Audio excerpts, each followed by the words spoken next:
scandals. It started going around the school that they had sex. The cell phone video taken that night. But does it tell two entirely different stories? Does that smile change everything? How important is this video to your case? Now, a football-crazed town taking sides. Team Savannah. I don't care what much she drank. Doesn't matter. Nobody has the right to take something that's not theirs. Or Team Cameron. You go from a little small town kid playing football to a national media crisis. The revelations that left a small town split and speechless. In the courtroom, I'll never forget, there was an audible gasp. Good evening, I'm Elizabeth Vargas. And I'm David Muir. It was the kind of teenage party that's no doubt taking place all over the country this Friday night, especially with so many graduations being celebrated. But right here tonight, the party that ended in a life-changing he said, she said. And she is coming forward tonight on her own to share her story, one that's playing out on campuses and igniting a desperately needed conversation about the blurred lines around sexual consent and sexual assault. A story for every family. Here's Ryan Smith.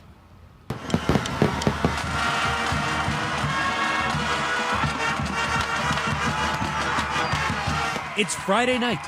The lights, the band, and the entire town is out to see the Toros.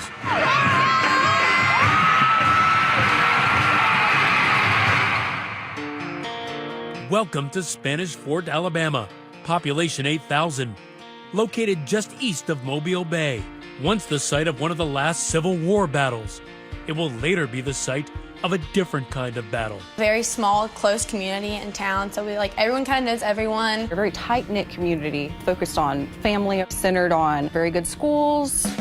Bible Belt churches may dot this small, affluent community, but here, football is religion. In Spanish Fort, football is no longer a sport, it's a lifestyle. You live, eat, sleep, breathe football.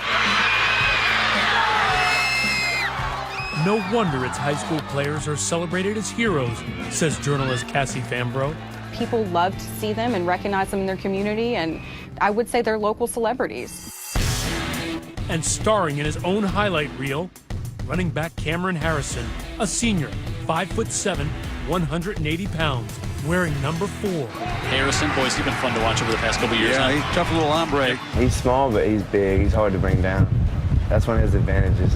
He's tough. Among those cheering in the crowd, the new girl in class, 16-year-old Savannah. I am funny, independent, goofy, very goofy. I have a lot of love in my heart. Among the things she loves, what you'd expect: makeup, social media, and selfies. Lots and lots of selfies. But for the one-time choir girl, singing in church with her dad, adolescence brought on some big changes, moving from the only private school she ever knew to unfamiliar terrain, public high school. I cried. I said, I don't want to move, but I didn't have a choice, so. Really? I had been at a school from 2nd grade to 9th grade. I loved where I was. I was from the country. There, it's so laid back and small. How was the adjustment for Savannah to high school? It was an eye-opener for her. I think it was a huge culture shock. It was a culture shock, because I remember one time she called me. She's like, I don't think I can do this. Emily and Joe, Savannah's parents, were high school sweethearts, married by age 20. He a Marine at Camp Lejeune, she a college student studying business. What were your hopes back then? To have a family and have a story. But their family story, the kind every parent of a teenage girl fears, begins on an unseasonably warm October night in 2015. It's Joe and Emily's 18th wedding anniversary. They're enjoying a rare night away from their 4 kids, celebrating with a romantic weekend in New York City. But meanwhile, back in Alabama, another celebration, an 18th birthday party for one of the Spanish Fort seniors. How did this party come about? Everyone was texting about it. Haley and Allie, popular high school seniors, say word spreads like wildfire, even to those outside their usual clique. This was a little bit bigger, and it was lots of different kind of people all mingling together. It was not a typical weekend party. I mean, it was probably like one of the biggest parties I've ever been to in Spanish Fort. Savannah, too, hears about the party and begs her parents, long distance, for permission. I had the ACT Saturday morning, and the party was Saturday night. It's like blow off some steam. Blow some steam. Yeah. You were on the phone with her, and what did she say? She said, Mom, may I go to a birthday party tonight? And I said, why don't you just stay home? You just listen to your inner voice. For some reason, I wanted her to stay home. But Mom's intuition on this fateful night gave way to a daughter's desperate desire to fit in. Me being pushy, and finally she was like, okay. A tale of two photos illustrate in real time different nights for mother and daughter. A night out for the parents, while Savannah is seen on Snapchat getting glammed up. With her, a friend. And guess who she knows? Cameron Harrison, that high school football star. They pregame at his house, the two girls taking this pic in his room. Did you know Cameron Harrison at all? I knew of him. We had math together. I had never hung out with him or anything. What did you hear about him? He was just a short little cracker, just a fireball, just kind of crazy. And speaking of fireball, the booze brought by the kids, flowing freely later that night at this ordinary 2-story, 4-bedroom, mustard-colored house overlooking the Timber Creek golf course. Now packed like a nightclub. So how many people were at the party? Probably 40 at one point. Make that 41. The birthday boy's 58-year-old grandmother was home, but watching TV upstairs in her bedroom. We walked in, and I would say it was a very, maybe hyped would be the word. And there was rap music playing, and there was hair slinging and arms flailing, and you were just going wow. It was hectic. There were people running around, dancing, beer pong, playing video games on the TV. And the drinks were flowing? Yeah, the drinks were flowing. Hayden, a senior football player, recalls playing beer pong with Savannah and his teammate Cameron. She was just staring him down, giving him that look. And I told him, I was like, all right, she obviously wants it. And he was like, I know, I can tell. You had some interest in this guy. I saw you roll your eyes. Why? I always said to my friends, I would never with him, he's a nice guy, but no. 40 underage teenagers partying, drinking, saying, turn down for what? What were you drinking? Smirnoff. I had about 2 of those before I got there, and then I had 3 or 4 beers, and then 4 double shots of Fireball. It was all under an hour that I had drank this much. Others quickly took notice. I first saw her on the couch, and one of her friends was pouring a little alcohol in her mouth, and she was just dancing around, having a fun time and stuff. She didn't look like she was completely wasted. No, she was conscious, walking around, having a good time, not stumbling. I couldn't say she might have been able to walk in a straight line, but I don't think most of the people there could have at that point anyway. These photos posted on Snapchat may allow us to peer into Savannah's Saturday night. But what they don't show, she says, are the effects of all that alcohol. She says she remembers feeling dizzy, but that's about all. What's the last thing you remember? The last thing that I remember is standing in the kitchen with everybody, singing happy birthday. This is cell phone video of that moment obtained by 2020.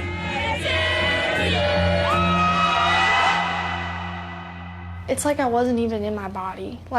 It's my head was telling me something's not right, but I just I could feel myself kind of fading out, from having control of myself. But that's the last thing I remember, was standing there with everybody.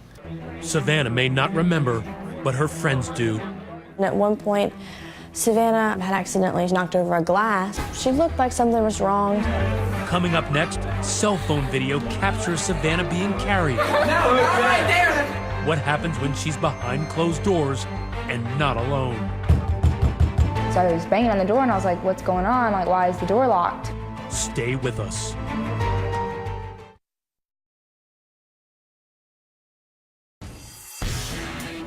If it's October, it means the Spanish Fort Toros are in familiar territory. Their opponent's end zone, closing in on another Alabama state championship. But 16-year-old Savannah is out of her league. Evident to those at the party that she may have had a few too many. She's kind of just going crazy, like walking around. Watching from across the room, Savannah's close friend, who asked that we call her Jessica.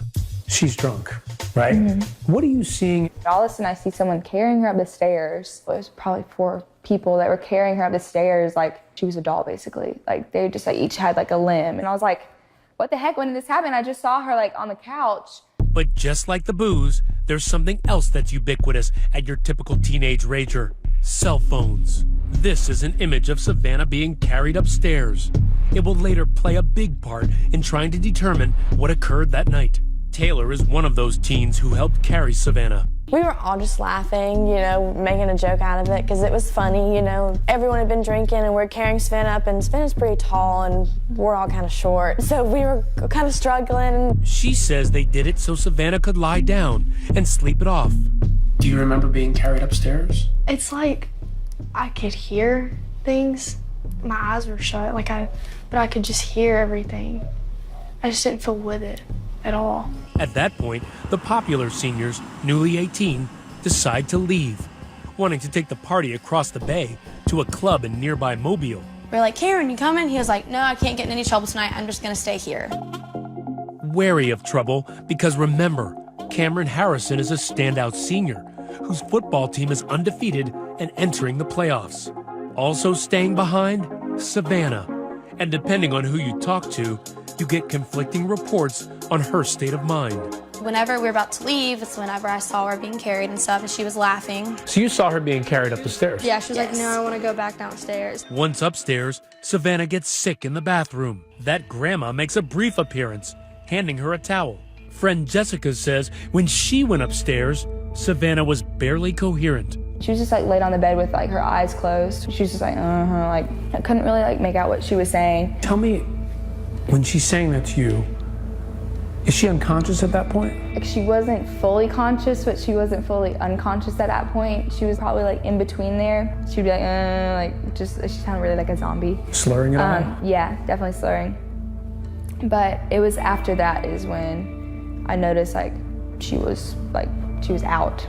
She wasn't saying anything. Jessica says she left Savannah in that upstairs bedroom to nap. But when she returned to check on her about 15 minutes later, the door was locked. I was banging on the door and I was like, what's going on? Like, why is the door locked? And I couldn't hear anything in there. And the light was off, and I remember leaving and the light was on. She doesn't hear anything. But Cameron's teammate, Hayden, also at the door, says he hears Savannah making sounds from inside the bedroom. I heard her moaning, like I could hear sex noises. Eventually, the door opens, and Jessica is shocked by what she sees. So Cameron like cracks the door open, and he's like completely naked. And I was like, oh my gosh, what just happened? Half her body's on the bed with like her arms back, and then like half her body's like draped off the bed. Did she have any clothes on? She had no clothes on. She was completely naked. I started like yelling at Cameron. I was like, what are you doing? Like, she's obviously not okay right now. Like, why would you do that? And he was like, she wanted me to. She said she wanted me to. Did it seem like she was completely out of it? Yes, completely out of it. I mean, she couldn't even move. Couldn't move, but Jessica says Savannah did speak. And what she said would be crucial to the case. She said, just leave me here. I was mad because she said that. So that's when I left. When Jessica goes back upstairs, another 10 or 15 minutes later, she sees Savannah disheveled, no bra, and her clothes backwards and inside out. She was slumped over the toilet, throwing up. And she threw up so much. Like, I was at least 20 times that night. She just kept throwing up. Wow. Everywhere. And she says Cameron, nowhere in sight. Turns out he's back downstairs at the party, taking smiling snaps. No hint of potential wrongdoing. Do you remember Cameron Harrison ever being in that room with you? No. It's approaching midnight, and on the ride home, friend Taylor says that's when Savannah whispered a secret to her. I asked her, are you okay? And she told me, I think I had sex with Cameron. With a sickly Savannah in the back seat, it is Jessica taking responsibility for her friend, racing home before curfew. Were you thinking, man, this girl might be in serious trouble. She might need to go to the hospital right now. I mean, I wanted to take her there, but she would just start screaming. She's like, no. And she was still drunk at that point, but she would try her best to be like, like, no, you can't do that. With her parents asleep, Jessica sneaks the two of them in through the side door. Savannah still vomiting. She was still like shaking. She was like white. I put so many blankets on her, and she kept on saying like, I'm so cold. It sounded like she was just like in like a freezer. For 2 hours, Jessica stood watch over her intoxicated friend. When we come back, some Monday morning quarterbacking when the weekend's raucous house party hits homeroom.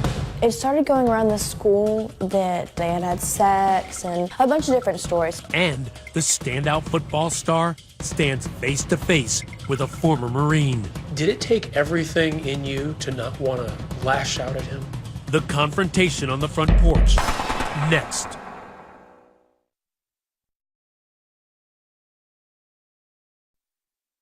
Looking in the mirror never used to bother 16-year-old Savannah. She's young, pretty, confident. But the reflection she saw the morning of October 25th, 2015 was downright horrifying. My face was sunken in. I had bruised hickeys all down my neck. I just started crying because I just felt so disgusted with myself.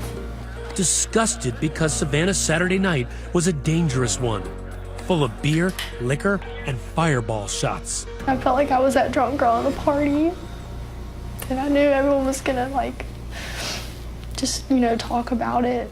But she is about to learn from her friend it wasn't just alcohol. And she said, you and Cameron had sex, but you were really messed up.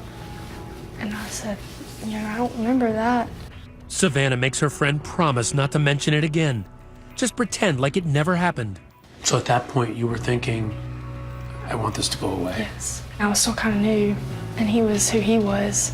So I knew it'd be pointless to try and say something. But at that point, how did you define what he did? I just felt taken advantage of. Did you feel like it was rape? Honestly, at the time, no, I did not. Savannah goes to school Monday morning, hoping her weekend secret is safe. But it's already too late. Rumors are swirling all over Spanish Fort High. It started going around the school that Savannah was raped. So the word's out, people were talking about it. Savannah tries to keep her head down until she bumps into the man of that infamous hour, Cameron Harrison. He kind of dodged me, wouldn't look at me, just kind of kept going his way. So. Did you want to speak to him? Not really, no. I just felt like it was too, honestly, awkward and uncomfortable. During design class, Savannah gets with Taylor and a couple of other friends to discuss what happened between her and Cameron. She kept saying he just took advantage of the situation. We had both been drinking. At that time, how would you have defined rape? Brutal, hold it tied down, gun to your head type, just very violent. That's what I thought it was. The girls tell Savannah she's wrong, and soon they start Googling the definition of rape, right there in class. Unbeknownst to them, their teacher overhears them, and Savannah is sent to the guidance counselor. They're like, we've heard about this party Saturday night, you want to talk about it? And I kind of just broke down, I guess, and said I felt like I'd been, taken advantage of. They summon her mother, Emily, to the school. And I walk in and I see my daughter in the corner, balled up in the fetal position with mascara running. What did she tell you? That she had been raped or sexually assaulted. And I got mad. That was my first reaction, I was just angry. Emily and her husband, Joe, say they went through a range of emotions. First, disappointment in their daughter, but then outrage. Somebody can say, well, she shouldn't got so drunk. Yeah, I get that. No, she shouldn't have, okay? I don't care what she was wearing. I don't care what much she drank. I don't care if she was doing drugs. Doesn't matter. Nobody has the right to take something that's not theirs. Period. That's the bottom line, period. To us, it was black and white. But for Savannah, it's a little more gray. She's waffling between damning and defending Cameron, even texting a friend, "I feel so awful, Taylor. Cameron and everyone is going to hate me. I never wanted it to get to this point. It's all getting back to Cameron, whose friends, hearing the vicious rumors, tell him he needs to set the record straight. I was like, you need to go, you need to make sure that you tell people like the truth, like, because if that's not what happened, then that's not what needs to be said. For his next play, Cameron, on the advice of a teacher, decides to go on offense. Somehow he found out that Savannah's parents thought that they had sex and accused him of rape. And so he, being the gentleman that he was, wanted to apologize, wanted to make it right. He may want to make it right, but he's about to make it worse. Believe it or not, Cameron goes to visit Savannah's father, the former Marine, to tell him the sex he had with his daughter was consensual. That's the guy. He's outside. He's walking up to our house right now. Joe, what did you say? My immediate reaction when he pulled up was violence. I am fixing to clear this porch off with his kid. I didn't say a word. I let him speak. He said, I know y'all are hurting, Savannah's hurting, but I'm hurting too. His body language was bizarre. Because he was so calm. Just so ice cold. Just Joe and I were both shaking. And he made a huge admission to you. He only did our daughter for 5 minutes. 5 minutes. Only 5 minutes. And he said those words to you. Did it take everything in you to not want to lash out at him? I told him to get off my property. In a very Christian-like way. That very day, Emily and Joe call the authorities, and veteran detective Jason Benoit is assigned. He wastes no time. Just because with kids and teenagers, allegiances can change, stories can change. I kind of want to talk to everybody I can as quick as I can. After speaking to Savannah and her mother, he begins to interview students, about a dozen in all. They tell a consistent story about Savannah becoming what they called sloppy drunk. Then Detective Benoit inevitably discovers this. Cell phone video taken at the party. The video showed the young people carrying the victim across the house and to the stairway. What did you think when you saw that video? I took a long, hard look at it several times and was mainly focusing on the condition of the victim. Her body was limp. At one point she had her arm draped over her face, and she was just like a wet rag. Just a few precious seconds, but for a seasoned investigator, oh so revealing. It's real-time, footage taken at the party, showing the condition of the victim. How important is this video to your case? In my mind, this video took this case way beyond probable cause to make an arrest. 18-year-old Cameron Harrison, the Spanish Fort football player accused of rape, at a house party in Daphne. A week after the party, Cameron Harrison is charged with first-degree rape, sparking a media frenzy. A charge of rape, a shocked and divided community. When his friends see him in court the next day, now clad in a new uniform, they are beside themselves. It was definitely a slap of reality. My best friend walking down the hallway with a bunch of criminals in an orange jumpsuit and shackles on, and cameras all in his face. And that's so hard to see your friend like that. You go from a little small town kid playing football to a national media crisis. Cameron, what really happened at that party? Cameron pleads not guilty. He's released on bond, but placed on house arrest, suspended from the football team, and forced to take his classes online. The next night is the Toros' first playoff game, but they will have to do it without Cameron, the star running back. Well, what was going through the team's mind? Us in the student section and the football team did everything we could to let Cameron know in spirit that he was there with us, that we wanted him there. So we put 4s everywhere. Number 4, Cameron's jersey, plastered in the stands and on social media.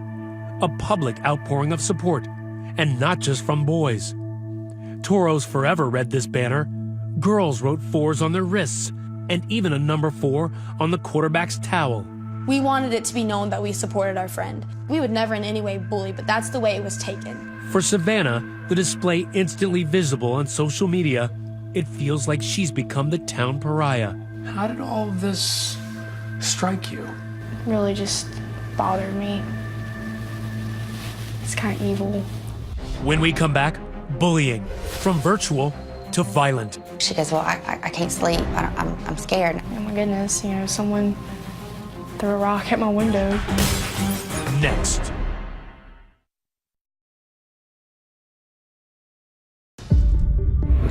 something that I would expect from Cameron Harrison in any way, shape, or form. She didn't do anything wrong, and she is being punished more than he is. The drama between two Spanish Fort, Alabama high school students, Savannah and football player Cameron Harrison, divided the town. Cassie Fambro wrote for the local news site AL.com. There was just such a stark divide. There was the people who believed Savannah, and there was the people who thought this was a witch hunt, that Cameron Harrison was unfairly portrayed as a criminal rapist. About 24 Spanish Fort High School students defending him. But while Cameron's supporters were loud and proud, he was tight-lipped, never speaking in public or to the police. No comment. But he did speak to this woman, private investigator Alicia McWhorter, hired by Cameron's mom to gather intel. What was his state of mind like? What was he like? He was in a state of hyper-awareness that he was under a microscope and he needed to get the truth out.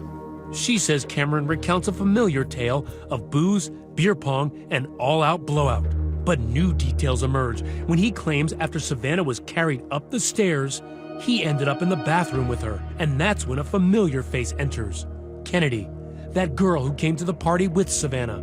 Cameron states that Kennedy grabbed his face and kissed him, and then Savannah grabbed his face and kissed him. And then they move into the bedroom. And at some point, Kennedy gets up and leaves the room. Kennedy denies that she, Cameron, and Savannah were kissing each other at the same time. Cameron says it happened. Kennedy states it didn't. We're at an impasse on that. And Cameron says he and Savannah are still not alone in that bedroom. There are others, and she tells them to leave. Cameron told me that the alleged victim said, "Get the F out," and told another person, "I'm going to F him." Granted, this private investigator is being paid by Cameron's family, but listen to what two others told Detective Van Oy. They heard the victim say, "F me, Cam." But remember, the booze was flowing, and memories hazy. They can't agree on who was in the room. Did you have consensual sex with Cameron Harrison? No. If I was in the condition I'm right now, I would not have sex with Cameron. And what about that controversial statement Cameron allegedly made to her father? I only did it for a few minutes. Cameron clearly stated to me that he did not say that. How do you know what to believe? I can tell you that Cameron's story was believable, and I do believe that the young woman consumed alcohol that may or may not have impeded her ability to remember exactly everything that happened. So in your mind, she could have given consent but simply not remembered it? Yes, I believe that. I do not believe she was passed out. No one saw her passed out. Not passed out is key, because the charge against Cameron is that Savannah couldn't consent because she was either physically helpless or mentally incapacitated. The question all comes back to, what was she capable of doing at that moment? Savannah says she becomes the victim of cyberbullying, and not just from classmates, but from their parents too. It's hard enough, kids my age, doing these things, but when it's an adult, that just hits a new nerve to me. And then one night, she's awoken to a loud bang. A large cement chunk of just rock brick about this big shattered her window. The DA says the latest potentially dangerous attack crossed the line. And then, Savannah says, one by one, many of her friends publicly turned their back on her. I think their social life was more important to them than, supporting me. With their daughter isolated and outcast, Savannah's parents offered to move schools. So I said, no, you're not going to run me out. You wanted to stay at I school. wanted to stay to prove a point. I'm going to be strong. I'm going to show them. I didn't make it through, first period. Why not? Everyone was staring at me like I was the devil, just giving me a look of disgust. Savannah toughs it out for 6 months before the family decides to sell their home and move out of Spanish Fort. I deserve to feel happy again. It's not, that they got to me. It's just that I deserve a fresh start. Now, it's Savannah's turn to strike back, not even waiting for a trial, Armed with her cell phone, she decides to go public, blogging about her reality and how society has it backwards when it comes to sexual assault. We teach don't get raped instead of don't rape. Does anybody else not see a problem with this? Why did you decide to start blogging? And I wanted to have a voice. If you see a girl who's clearly been drinking and to the point of passing out, you help her. Next, the case is headed for court. Both sides brace for battle. We don't expect to lose this case. Now, Cameron Harrison also has the right to be publicly exonerated and publicly vindicated for a false allegation. You cannot rape an unconscious girl. It doesn't matter if you're a high school athlete star. You cannot do this. But could Savannah's own words come back to haunt her? There was a blatant text saying, "You did not rape me." They say Snapchats disappear. Not this one. Stay with us.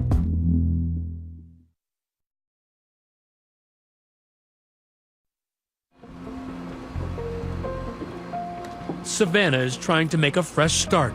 New surroundings, new perspective. I love film, writing, photography, art. Life in itself makes me happy. But there is a piece of her past that threatens to undo the entire case against her alleged assailant, 18-year-old Cameron Harrison. He shows authorities a bombshell, a Snapchat message Savannah sent him 2 days after the party. And here's what it says. "You didn't rape me. I mean, you took advantage of me, but I forgive you, and I know you were drunk." It's a huge break for Cameron's defense. And for his buddies, it reinforces what they believed all along. There was a blatant text saying from her to Cameron, "You did not rape me." That should have ended it. That's the bottom line. She admitted that he didn't. If she said you did not rape her, we know that you didn't rape her. Like, she said it, and she told him that. This Snapchat she sends, "Hey, I know you didn't rape me." That just goes to show that she didn't know the meaning of rape. Savannah says the message was part of a larger conversation initiated by him, but only this snippet was saved by Cameron. Well, the selling point to Snapchat, the reason that it's popular, is if you don't screenshot it and save it, it's gone. And the breaks keep coming for Cameron. Remember that video of Savannah being carried up the stairs? His defense attorney claims to have found more of it. This additional frame where Savannah appears awake and smiling. The defense seems to say that there's another second in that where she's smiling. What's your impression of that? Unconscious people can make all kind of facial expressions and they can have their eyes open. My position is that she's physically helpless, and that is very much bolstered by the fact that she's having to be carried. Two key pieces of evidence, but both sides saying it proves their case. Her smiling doesn't necessarily mean this was not a rape. But as jurors evaluate the case and have to decide, is it proof beyond a reasonable doubt, every little factor becomes relevant. But that's little comfort to Cameron as he awaits trial. For the past 6 months, these four walls have become Cameron's closest companions. Now, only photos providing a peek at the life he once enjoyed. This is my senior banner. All those senior football players got on this year. It says running back, Cameron Harrison. All my friends made this for me. Cameron showing us this window into a life seemingly put on permahold. I'm blessed to have so much support from all my friends and family. Trapped by a dark cloud above him and that device around his ankle monitoring his movements. How far, Cameron, are you allowed to go? I can go to across the street over there. Ironically, the former running back's world is now limited to the length of a football field, 100 yards. His mom, Karen. We just deal with days as they come through, and our love grows stronger every day. And we're gonna make it through this. Come on in, baby. How you doing? Good. Suddenly, throngs of kids begin to arrive. Cameron's classmates. It's graduation day. Cameron not being able to walk with us definitely, kind of makes me a little heartbroken. My best friend. They don caps and gowns for a makeshift ceremony. Oh no, you don't have your tassel? There was one in the kitchen. Oh, good Lord. Go get it. Hey, Garrett. It is a big deal. While the future appears bright for them, Cameron's is still unknown. He's facing the possibility of 10 years to life for rape. And District Attorney Hallie Dixon is showing no signs of mercy, local hero though he may be. Do football players get a free pass? Absolutely not as long as we're prosecuting these cases. They will not get a free pass. So for you, there's no question Cameron Harrison is a rapist. There's no question. I'm not saying that he is this evil human being. I am saying what he did was wrong. When we come back, Cameron Harrison's day in court is coming. We did everything we could to block the camera crews. Savannah braces for a face-to-face showdown. He did wrong. Every choice has a consequence. The stunning conclusion next.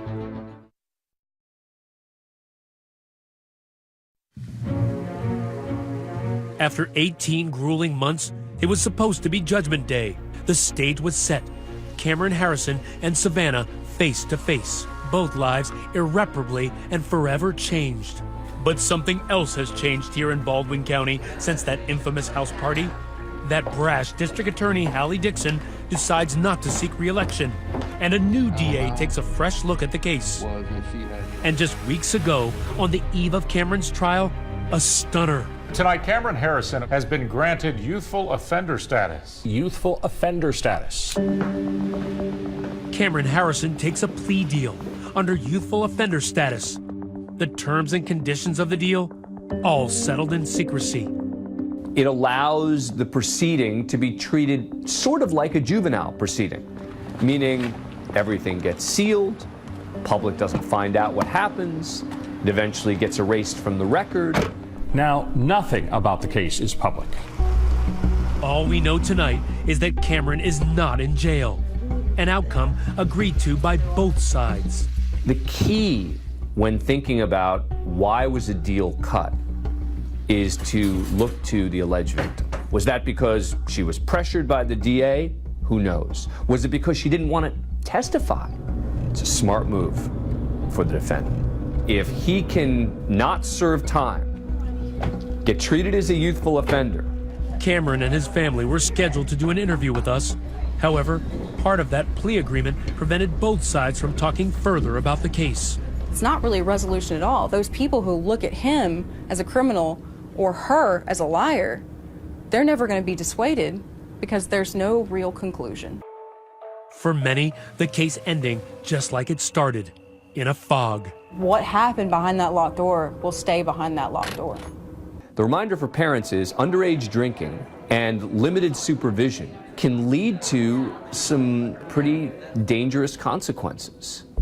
And that may leave you wondering about that grandmother, the only adult present that night. She pled guilty to a charge of hosting the party. She got 6 months probation and was fined $250, telling local reporters, "It's a sad situation for all parties involved. You know, I trusted teenagers. That's my problem." As for Savannah, when we last spoke to her before the plea deal, she had this to say about Cameron. If you could say something to him right now, what would you say to him? I forgive you. You do? Yes. Life's too short to harbor any pain and anger. My way of starting off closure is forgiving. She is now on her way to college and says she hopes to inspire other young women who may have been sexually assaulted. I used to think that I was weak, dramatic, too emotional, couldn't handle anything. And then going through this, I've realized how strong I really am and that I underestimated myself the whole time. Savannah does plan to study abroad at some point. She hopes to get an international business degree. Meanwhile, Cameron attended community college this past year and is trying to get a football scholarship. That's our program for tonight. Thank you so much for watching. I'm Elizabeth Vargas. And I'm David Muir. From all of us here at 2020 and ABC News, thanks for watching. Have a good evening.